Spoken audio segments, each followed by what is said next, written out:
गांव में एक महिला को बहुत जोर से भूत आ रहे थे। नई नई दुल्हन होती है और पूरा परिवार बहुत परेशान था। इतना परेशान था कि हर जगह इस महिला का इलाज करा लिया था, लेकिन कहीं पर भी इस महिला को आराम नहीं हो रहा था। तभी एक व्यक्ति पैदल आ रहा था और वो भी जहां पर तमाशगीर तमाश देख रहे थे, तो वो भी आकर उस श्रेणी में खड़ा हो जाता है। देखता है जिस नई दुल्हन को जिसके ऊपर भूत है उसने अपने सिर को भी फोड़ लिया है। पति अपनी पत्नी का जहां पर वो सिर मारती है वहां पर अपना हाथ रखता है, कहता है कि तुम्हें क्या हुआ प्रिय, मैं तो तुमसे बहुत प्यार करता हूँ। ये सब कुछ देखकर वो व्यक्ति कहता है कि इस बात का एक निवारण है। घर वाले कहते हैं कि कोई हकीम, कोई हमने तांत्रिक, कोई बाबा, कोई नहीं छोड़ा है, लेकिन किसी से इसको आराम नहीं हुआ है। इसके ऊपर कोई घोर काली शक्ति है या कोई ऐसी आत्मा है जो बिल्कुल भी इसके अंदर से शरीर को छोड़ना नहीं चाहते। तभी यहाँ पर ये व्यक्ति कहता है कि फलाने गांव में एक महिला रहती है, वो महिला खेतों पर रहती है, वो इसका भूत उतार देगी। 1 मिनट लगेंगे, उसके दर्शन क्षण भरते ही ये ठीक हो जाएगी। घर वाले कहते हैं कि ऐसी महिलाएं बहुत देखी हैं, हमें नहीं जाना, हम बहुत परेशान हैं। तो वो जिद कर कर इसको लेकर चलते हैं। घर वालों के दिमाग में एक तस्वीर बनती है कि एक महिला होगी, बाबा की तरह होगी, समाधि में पाएगी, धूना पाएगा, थोड़ा बहुत मंदिर भी पाएगा, शिवालय भी पाएगा। लेकिन जब वो लोग खेतों पर पहुंचते हैं तो वो महिला राम राम राम राम करते करते खेतों में काम कर रही थी। मैली सी साड़ी, मैले से कपड़े, जुबान पर राम राम, और वो उनकी तरफ देखती है। दोस्तों, यहाँ पर घर वाले कहते हैं कि क्यों रे, तुमने हमें पागल बना दिया। अरे इसका खुद का नहाने धोने का टाइम नहीं है, ये हमें क्या दर्शन भर से ठीक करेगी। लेकिन उसके बाद जो होता है, ये पूरा परिवार स्तब्ध रह जाता है, सोचता है कि ऐसा कैसे हो सकता है। और यहाँ पर फिर इस महिला की कहानी जानते हैं।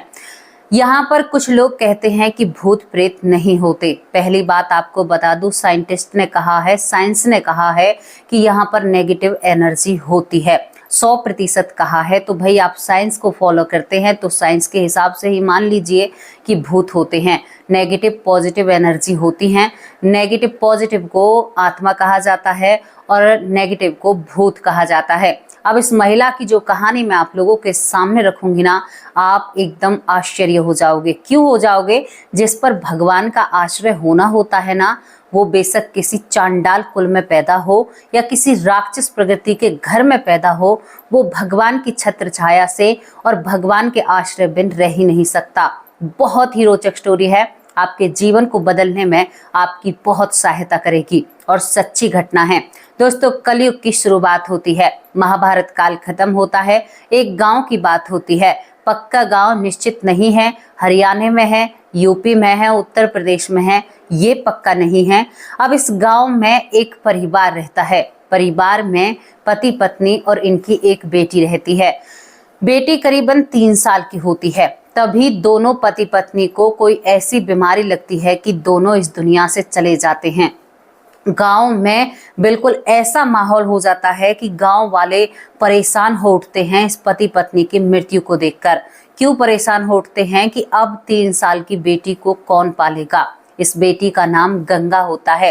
तन पर आधी बार कपड़े भी नहीं रहा करते थे, क्योंकि माँ बाप तो है नहीं। गांव में किसी ने तरस आकर खिला दिया तो खा लिया। मेरे तुम्हारे घर रहकर ये लड़की पला करती थी। आज की तरह अनाथ आश्रम नहीं हुआ करते थे, आज की तरह सरकार की सुविधाएं भी नहीं हुआ करती थी कि कोई बच्चा आवारा है तो उसे सरकार अपने कब्जे में ले लेती है। हालांकि आज भी सरकार जब कब्जे में लेती है तो बच्चे वहां पर भी सुरक्षित नहीं हैं, कुछ भ्रष्ट लोगों की वजह से। अब आपको आगे बताती हूँ। इस लड़की पर पूरा मोहल्ला, पूरा गांव प्यार लुटाता था। इसको चाहे तो दिन में 3 या 4 बार खाना मिलता था, चाहे दिन के एक समय ही इसको खाना मिल पाता था, क्योंकि सभी को लगता था कि फलानी ने खिला दिया होगा, ढिकरी ने खिला दिया होगा। दोस्तों, इसी तरह से ये लड़की बाल रूप में बढ़ रही थी। 4 साल की थी, बिना कपड़ों के घूमती थी। आप सोच कर देखिए, तन पर वस्त्र नहीं रहा करते थे, कोई पहना देता तो पहन लेती, कोई नहीं पहनाता तो नहीं पहनती है। अब यहाँ पर गांव में कुछ संत आते हैं, गांव वाले उन संतों का स्वागत करते हैं। पहले संत भाव लोगों के अंदर बहुत हुआ करता था, पता है आप लोगों को, संतों को बहुत माना जाता है। यहाँ पर ये लड़की देखती है कि गांव के लोग इकट्ठा होकर कुछ संतों की सेवा कर रहे हैं। इसे ये भी नहीं पता कि ये संत है। ये लड़की बिना कपड़ों के जाकर एक संत के गले लिपट जाती है, उसकी गोदी में जाकर बैठ जाती है। संत मुस्कुराते हुए कहते हैं, माँ भवानी, मेरी गोद में कैसे बैठी हुई हो, आज तो आपने इस बालक पर अपनी कृपा कर दी।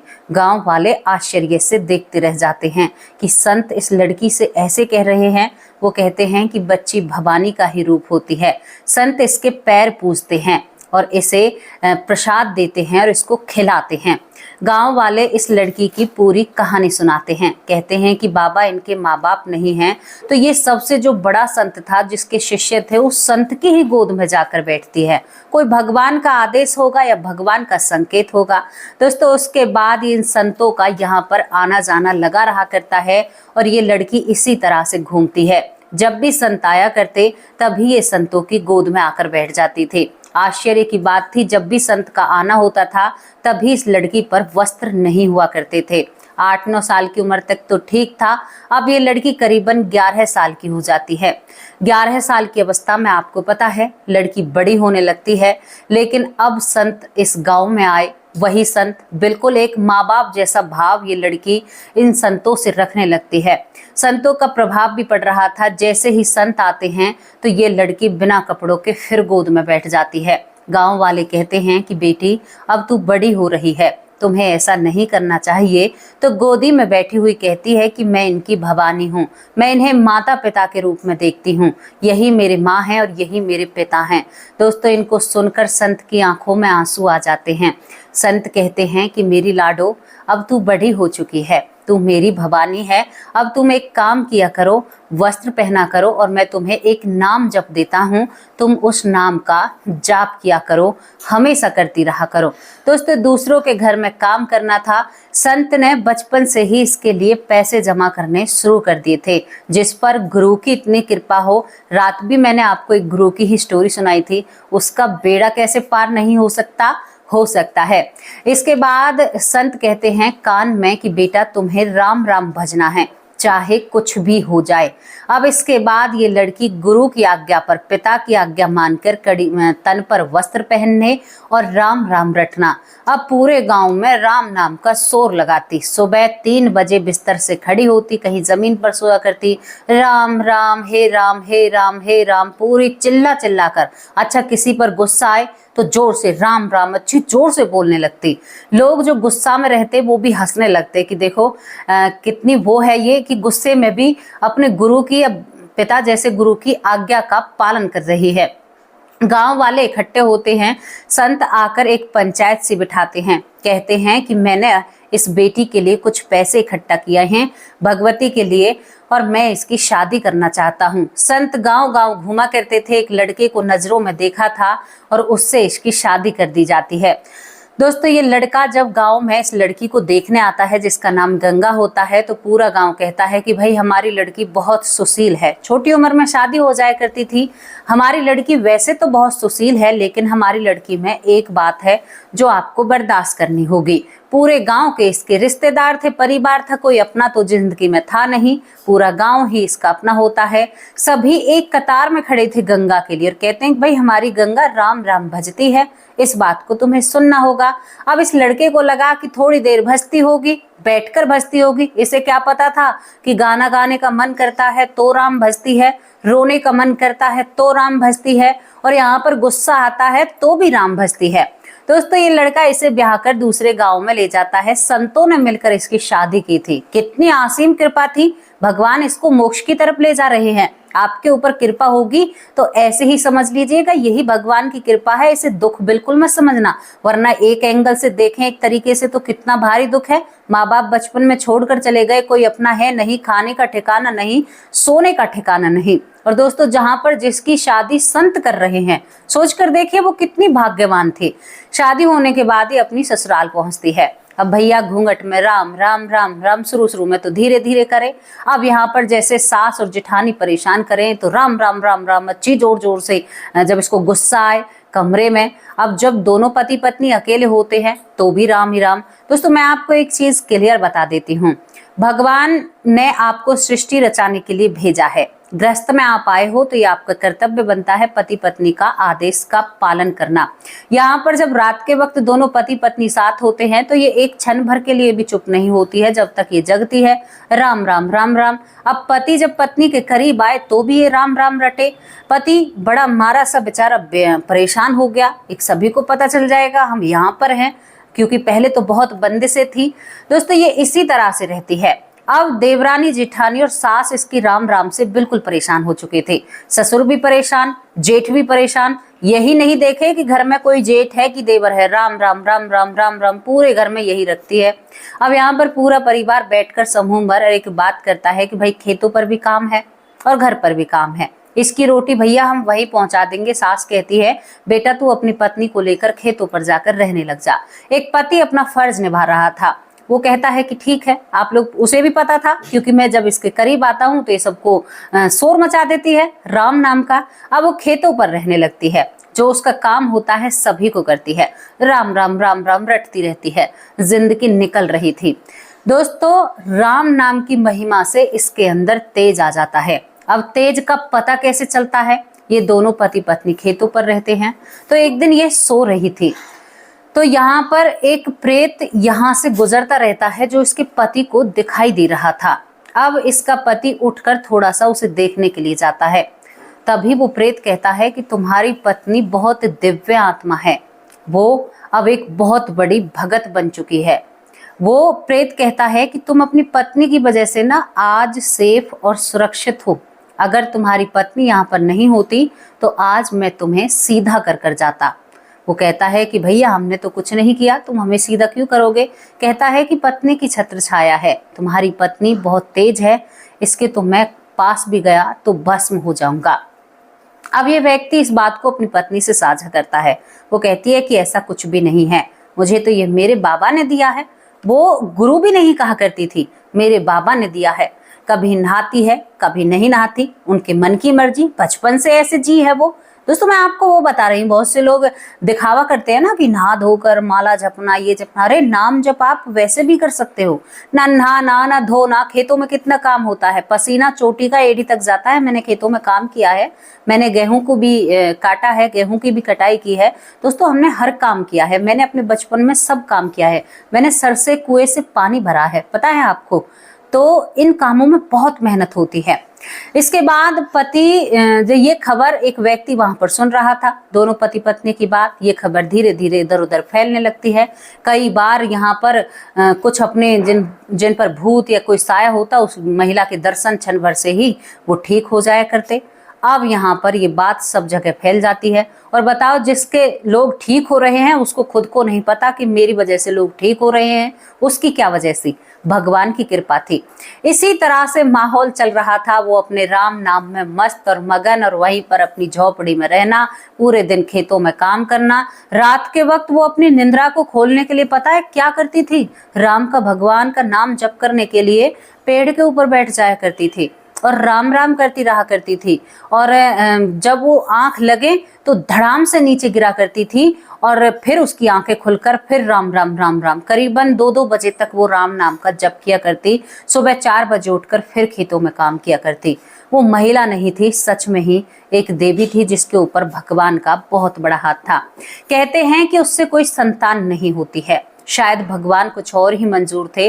वो गांव के लोग उनके दर्शन करने के लिए तरसा करते थे, क्योंकि वो गांव में घूंघट गाती में रहा करती थी। खेतों पर कोई पुरुष दिखे तो घूंघट कर लिया। उसका पति उसे 1 मिनट के लिए भी खेतों पर अकेले नहीं छोड़ा करता था, उसके साथ रहा करता था। पति ने पूरा साथ निभाया। कहते हैं कि जब वो भरी जवानी में डोले में बैठकर यहाँ से इस दुनिया से गई थी, पता है आपको, बताते हैं कि जो गंगा होती है उसकी एक दिन सांस फूलती है और कहती है कि आज मुझे जाना है, भगवान के घर से बुलाया आया है। वो कहता है कि नहीं, गंगा मैं तुम्हारे बिन नहीं रह सकता, भगवान ऐसा नहीं कर सकते, तुम मेरी हो। काफी समय बीतने के बाद पति ने कभी ये नहीं कहा कि तुम्हें बच्चे क्यों नहीं हुए।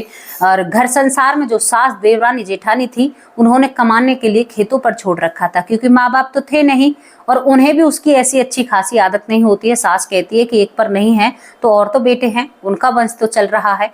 किसी ने उस पर गौर ही नहीं दिया। लेकिन जब उसके प्राण निकलते हैं ना, जब उसकी आधी से ज्यादा उम्र हो जाती है, तो कहते हैं कि वो साक्षात डोले में बैठकर गई थी, जिसके दर्शन उसके पति ने भी किए थे। पूरा गांव और दूर दूर से गांव के लोग उसके अंतिम संस्कार में आए थे और सभी की नम आंखें थी। दोस्तों, वो बिना, कहते हैं ना कि देखो क्या शिक्षा मिली, कैसा हुआ, मेरे रूहे खड़े हो रहे हैं। कैसी भक्ति मिली, नसीबों वालों को मिलती है भक्ति, जिसके नसीब होते हैं।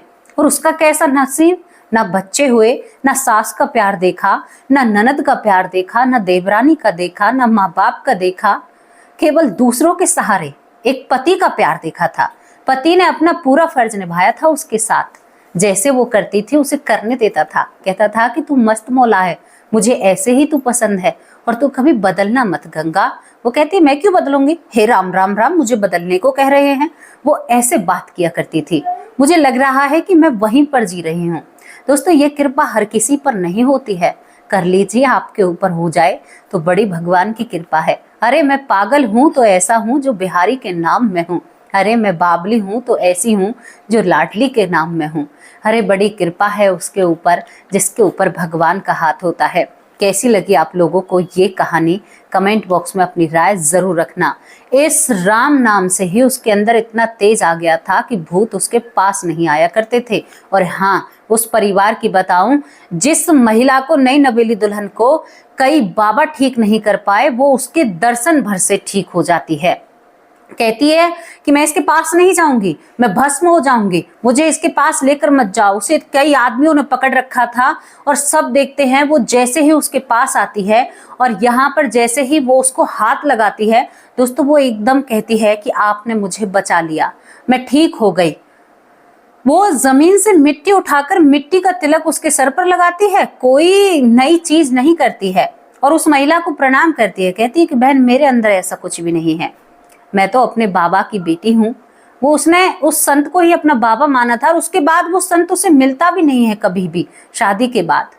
सोच कर देखिए आप, एक संत ने घर बसाया, बेटी बनाया, ये सब कुछ किया, आज ऐसा हो जाएगा? आपको इतना ईमानदार संत ही नहीं मिलेगा, पहली बात तो। और ऐसे लोग नहीं मिलेंगे जहां 11 साल की बच्ची बिना वस्त्र के अगर किसी की संत की गोदी में बैठ गई ना, तो यही समाज पता है क्या कहेगा, बहुत सारी बातें इधर उधर की कहेगा। तो लोग ही नहीं मिलेंगे आपको पहले जैसे। तो गांव के लोग थे, संतों का मान सम्मान करते थे, संतों ने विश्वास खो दिया। कलयुग है ना, कलयुग अभी तो 5000 से कुछ ऊपर गया है जब ये हालत है। आप सोचिए कितनी लंबी आयु है कलयुग की। संभाल लीजिए। चलिए निकल चलते हैं यहाँ से, वरना फिर तो प्रभु का नाम भी सुनाई नहीं देगा आप लोगों को। जैसी भी लगी हो अपनी राय कमेंट बॉक्स में जरूर रखना। अब आप लोगों से विदा लेती हूँ, और आपको मजा आया या नहीं आया, आपको ये बातें अच्छी लगी या नहीं लगी, कमेंट बॉक्स में राय जरूर रखना। नमस्कार, जय हिंद, जय भारत।